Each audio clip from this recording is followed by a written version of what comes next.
Se você recebe pensão por morte e quer entender tudo sobre a decisão do STF com relação ao cálculo do seu benefício, esse vídeo é para você.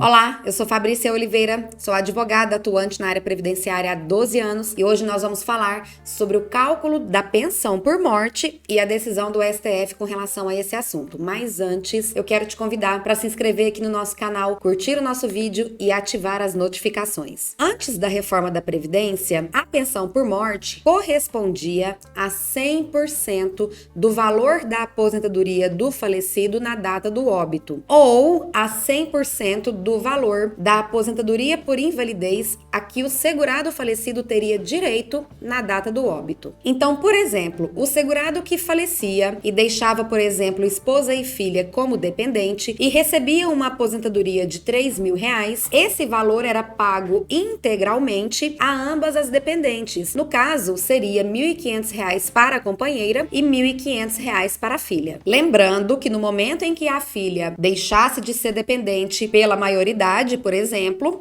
a sua cota-parte era revertida para os outros dependentes. Porém, a reforma da Previdência veio e trouxe várias alterações com relação a vários benefícios, sobretudo com relação à aposentadoria especial, à aposentadoria por incapacidade permanente e também para a pensão por morte. Atualmente, a pensão por morte é paga apenas na proporção de 50% do valor da aposentadoria que o segurado recebia na data do óbito. E o restante do benefício foi dividido em cotas por dependente. Cada dependente tem direito a 10% da sua cota-parte e esse valor é limitado a 100% do valor do benefício. No mesmo exemplo, caso o segurado faleça e deixe esposa e filha, elas receberão apenas 50% do valor da aposentadoria do segurado no momento do óbito, mais 10%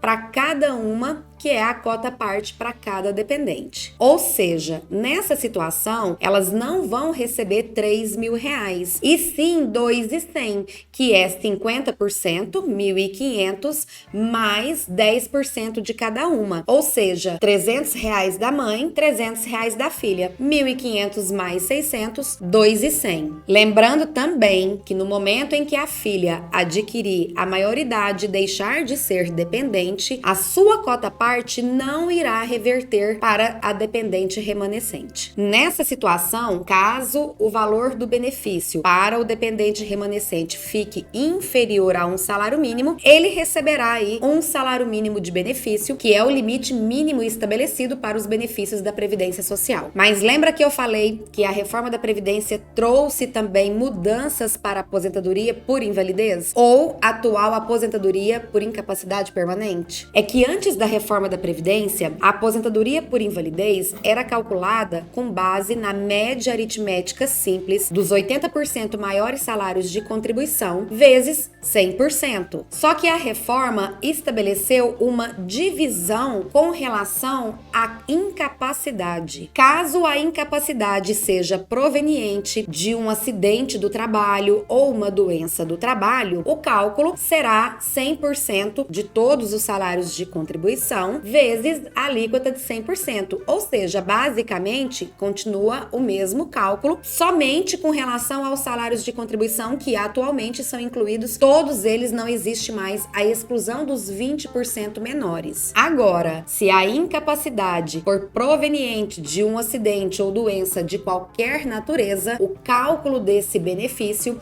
vai acompanhar o cálculo estabelecido para a aposentadoria programada após a reforma da Previdência. Ou seja, a aposentadoria por invalidez para acidentes e doenças de qualquer natureza é a média aritmética simples dos 100% salários de contribuição. Em cima desse resultado é aplicado um redutor de 60% mais 2% ao ano que exceder o tempo mínimo exigido para a aposentadoria, que é 15 anos para mulheres e 20 anos para homens. Ou seja, atualmente, se o segurado empregado está na ativa, trabalhando normalmente e vem a óbito, o valor da pensão por morte será calculado com base no valor da aposentadoria por invalidez a que ele teria direito no momento do óbito. E se o óbito não estiver relacionado a qualquer acidente de trabalho ou doença profissional, ele já terá um benefício reduzido e sofrerá uma nova redução na hora de transformar a sua aposentadoria em pensão por morte. Essa forma de cálculo trouxe grande discussão que foi parar lá no STF. Porém, o que a Constituição diz? Que todo benefício substitutivo da remuneração não pode ser inferior ao salário mínimo e também não sofrer reduções na hora do cálculo. Porém, o entendimento do STF é que a pensão por morte não é substitutiva de rendimento,